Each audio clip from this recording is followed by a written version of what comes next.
Então, crianças, como a gente fez, né, no início com a caixinha que eu pedi para vocês separarem, a gente está falando da planificação e das relações, né, entre as representações planas e espaciais. Então, o que a gente tem aí na página 60? Você já desmanchou a caixa da pasta de dentes? A forma dessa caixinha lembra que tipo de poliedro, né?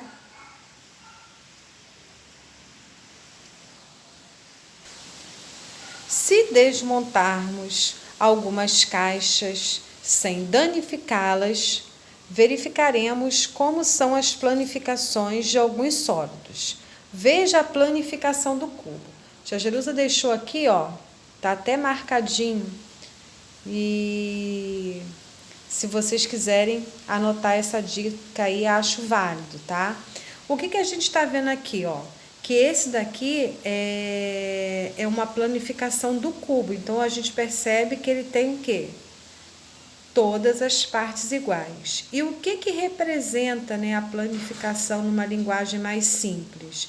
É apenas um plano, ou seja, todas as suas formas. Porque quando a gente abre, a gente consegue ter noção, né, de como é essa planificação, de como seria a figura, tá? Foi o que a gente viu aí no início, quando a gente abriu a caixinha da gente, que eu pedi para vocês separarem aí.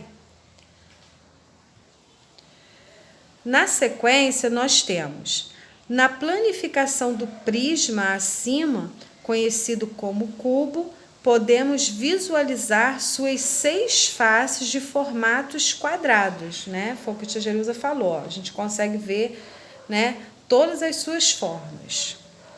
Se contarmos as faces de um prisma de base retangular ou paralelepípedo, que se assemelha a uma caixa de pasta de dentes, também encontraremos 6 faces. O que as diferencia é o formato de suas faces. Porque, ó, as duas laterais que formam as tampinhas, né, que é por onde a gente tira o produto, elas possuem tamanhos diferentes, ó, mas todas as suas outras faces são iguais, tá?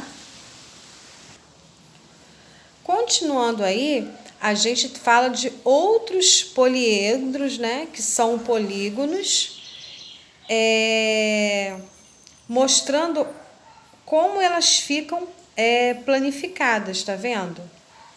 Elas abertinhas, ó, como que elas se encontram, tá?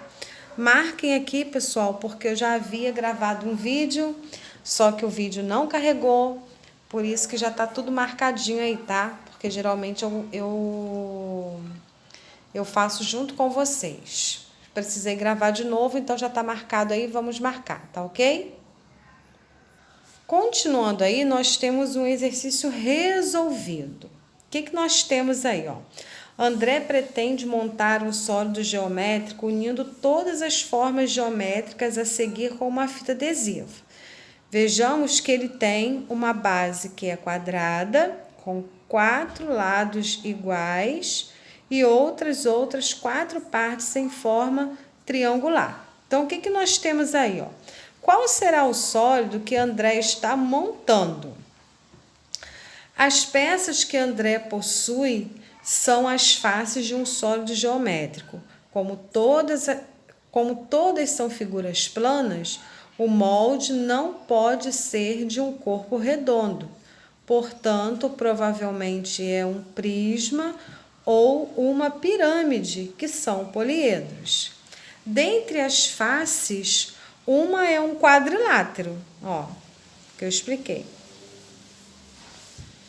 E as demais são triangulares, o que indica que o sólido a ser montado é uma pirâmide e não um prisma. Podemos montar um esquema para unir essas figuras geométricas. Então, o que a gente vai ter aqui? A gente vai ter uma pirâmide de base o quê? Quadrada, tá? Então, ó, a gente tem a base quadrada, tá? E nós temos as laterais dessa pirâmide, que fechadinha, né?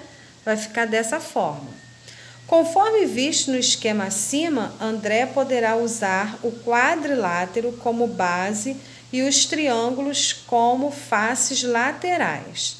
Após colocar fita adesiva nas faces, ele deverá unir as pontas superiores dos triângulos em uma única vértice. Lembra que tia Jerusa explicou que todas as figuras em forma, né, de pirâmide, elas têm o encontro, né, em um único eixo, né, tem um único ponto de encontro. Agora a gente vai colocar em prática, né, o que a gente já viu até agora aqui na apostila e também no vídeo. No exercício de fixação, a gente tem aí, ó, para montar uma caixa de presente, Joana utilizou o seguinte molde. Então, a gente vê aí, né, que a caixa está toda aberta, né? Ela ainda encontra-se planificada com todas as suas partes. Qual será o sólido geométrico, né? A caixa se parecerá depois que for montada. Com qual figura geométrica ela se parecerá? Gabriel montou um sólido geométrico utilizando a planificação a seguir. Então, ele tem esse desenho, né? Essa planificação. Qual será o sólido geométrico que Gabriel montou? Fácil, né? Na questão 17, a gente tem aí, ó, nomeie as planificações das pirâmides a seguir. Então, o que a gente já sabe é que todas elas são pirâmides, porém com lados, né? E com bases diferentes. Então, na primeira aqui, eu tenho uma pirâmide de base quadrada, né? Ó, quadrado, 4 lados iguais. E vocês vão fazer a mesma coisa com as outras. Na questão 18, para montar um sólido geométrico, Melissa utilizou uma planificação composta de 2 triângulos e 3 retângulos, tá? O que vocês vão fazer? Vocês vão desenhar as figuras que compõem a planificação. Nada mais do que fazer isso aqui, ó. 2 triângulos e 3 quadrados. Então, isso aqui vocês vão desenhar, tá? E vocês depois vão me dizer que sólido ela montou. Escrever na linha aí dando a resposta. Continuando aí, se você estava achando tudo muito difícil, muito complicado até agora, chegou a hora de você mostrar aí que realmente você entendeu. O que você vai fazer? Você vai ligar os sólidos geométricos às suas planificações. Esse daí eu nem vou tentar fazer. Tá muito melzinho na chupeta para vocês, tá bom? Já volto.